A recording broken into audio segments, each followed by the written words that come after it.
எல்லாருக்கும் வணக்கம். இன்றைக்கி நம்ம சுபீஸ் குக்கிங் சேனலில் எல்லாருக்குமே ரொம்ப ஃபேவரட்டான பட்டர் நான் வீட்டில் எவ்வளோ அழகாக ஹோட்டலுக்கெல்லாம் போகாமல் ஹோட்டல் டேஸ்ட்லேயே செய்யலான்றதை பார்க்கலாம்.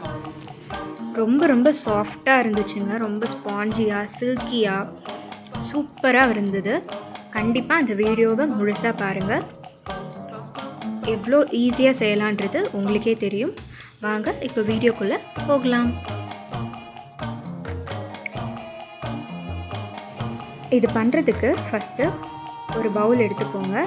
அதில் 1/4 டம்ளர் மிதமான உள்ள சூட்டில் உள்ள பால். தொட்டால் சூடு இருக்கணும், அவ்வளோதான்.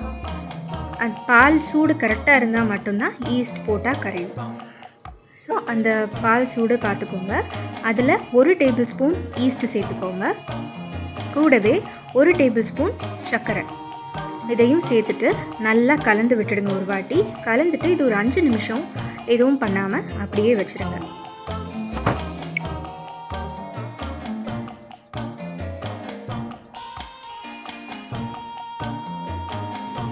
அஞ்சு நிமிஷம் ஆயிடுச்சு. ஈஸ்ட் நல்லாவே கரைஞ்சிருச்சு. அது ஒரு வாட்டி கலந்து விட்டுட்டு இப்போ நம்ம மாவு தயார் பண்ண ஆரம்பிச்சிடலாம்.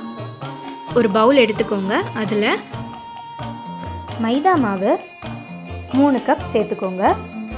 இதில் நம்ம கலந்து வச்சுருந்த ஈஸ்ட்டை சேர்த்துடலாம்.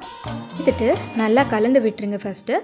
அதுக்கப்புறம் நம்ம தேவையான அளவு தண்ணி சேர்த்து நல்லா கலந்துக்கலாம். மொத்தத்தில் இதுக்கு எனக்கு 1/4 டம்ளர் தண்ணியும் 1/4 டம்ளர் பாலும் தேவைப்பட்டது.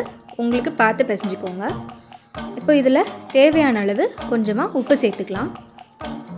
சேர்த்துட்டு நல்லா பிசைஞ்சு வச்சுருங்க.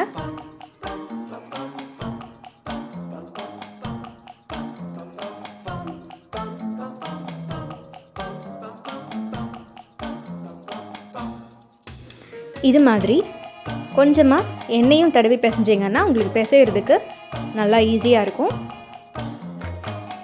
அந்த மாதிரி பிசைஞ்சதுக்கப்புறமா அதை ஒரு ரஃப் சர்ஃபேஸ் ஏரியாவில் மாற்றிக்கோங்க. இல்லைன்னா அந்த சப்பாத்தி கட்டை பெருசாக இருந்தால் அதில் கூட மாற்றிட்டு நல்லா இழுத்து ஒரு 4லேருந்து 8 நிமிஷம் நல்லா பிசைஞ்சு விடுங்க. அப்போ தான் நல்லா சாஃப்டாக ஃப்ளஃபியாக வரும். இதை ஒரு 2 மணி நேரம் டிஸ்டர்ப் பண்ணாமல் அப்படியே விட்டுடுங்க. இப்போ 2 மணி நேரம் ஆயிடுச்சு. மாவு நல்லா உப்பி நல்லா ரெடியாக இருக்குது. சாஃப்டாக இருக்கும். நீங்கள் கை வச்சு பார்த்தாலே தெரியும், சூப்பர் சாஃப்டாக இருக்கும். இதை ஒரு வாட்டி நல்லா கலந்து விட்டுட்டு ரெடியாக நம்ம அடுத்து நான் பண்ண ஆரம்பிச்சிடலாம். இப்போது நம்ம சப்பாத்தி கட்டையில் கொஞ்சமாக மைதா மாவை தூவிக்கோங்க. அதில் நம்ம பண்ணி வச்சுருந்த மாவுலேருந்து ஒரு சின்ன உருண்டை எடுத்துக்கோங்க. எடுத்துட்டு லைட்டாக ஒரு தட்டிட்டு அதை உங்களுக்கு எந்த ஷேப் பிடிக்குதோ அந்த ஷேப்புக்கு தேய்ச்சிக்கோங்க. உங்களுக்கு நீட்டமாக கடையில் நீட்டமாக தேய்ச்சிருப்பாங்க, அந்த மாதிரி வேணும்னா நீட்டமாக இந்த மாதிரி தேய்ச்சிக்கோங்க. இல்லைன்னா ரவுண்டாக தேய்ச்சாலுமே நல்லா புஃப்னு நல்லா உப்பி வரும். அதுவும் நல்லா தான் இருக்கும். ரெஸ்டாரண்ட்லலாம் இந்த ஷேப்பில் கொடுக்குறனால நான் இப்படி தேய்ச்சி காமிக்கிறேன். நல்லா ரொம்ப மெல்லிசாகவும் இல்லாமல் ரொம்ப கட்டியாகவும் இல்லாமல் கொஞ்சம் மிதமான ஷேப்பில் தேய்ச்சிக்கோங்க.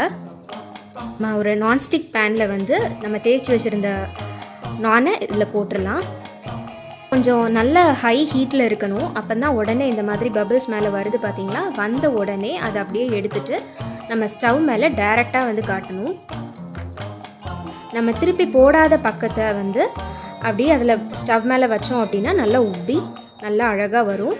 அதுக்கப்புறம் உங்களுக்கு நல்ல அந்த ப்ரௌன் கலரில் வரணும் அப்படின்னா இன்னும் தீயில காட்டிகிட்டே இருந்தீங்கன்னா எல்லா சைடுமே நல்லா ப்ரௌன் கலரில் வரும். அந்த மாதிரி காட்டிக்கோங்க. நான் சூப்பராக ரெடி ஆகிடுச்சு பாருங்கள். பட்டர் நான்றனால அது எடுத்ததுக்கப்புறமா அதுக்கு மேலே கொஞ்சம் பட்டரை போட்டு விட்டிங்கன்னா அந்த சூட்லேயே நல்லா அந்த பட்டர் உருகிடும். இன்னொன்று போட்டு காமிக்கிறேன். அதே மாதிரி நல்லா தேய்ச்சிக்கோங்க. தேய்ச்சிட்டு நல்லா சூடான கடாயில் பேனில் போடணும். போட்டோன்னே இந்த மாதிரி பபிள்ஸ் வரும். பபிள்ஸ் வந்த உடனேயே அதை எடுத்துட்டு ஒரு ஸ்டவ் மேலே டைரெக்டாக காமிச்சிடுங்க. பார்த்திங்கன்னா அப்படியே நல்லா புஃப்னு உப்பி வருது பாருங்கள். அவ்வளோதான், நம்ம நான் சூப்பராக ரெடி ஆகிடுச்சு. நம்ம பட்டர் நான் சூப்பராக வந்து தயாராகிடுச்சு. கண்டிப்பாக உங்கள் வீட்டில் இதை ட்ரை பண்ணி பாருங்கள் பட்டர் போட்ட உடனேயே அப்படியே மெல்ட் ஆகி வருது. சாப்பிடும்போது அவ்வளோ சாஃப்டாக இருக்கும். கண்டிப்பாக ட்ரை பண்ணி பாருங்கள். இந்த வீடியோ உங்களுக்கு பிடிச்சிருந்ததுன்னா சுபீஸ் குக்கிங் சேனலுக்கு சப்ஸ்கிரைப் பண்ணுங்கள். உங்கள் ஃப்ரெண்ட்ஸோட கண்டிப்பாக இந்த வீடியோவை ஷேர் பண்ணுங்கள், லைக் பண்ணுங்கள். நன்றி.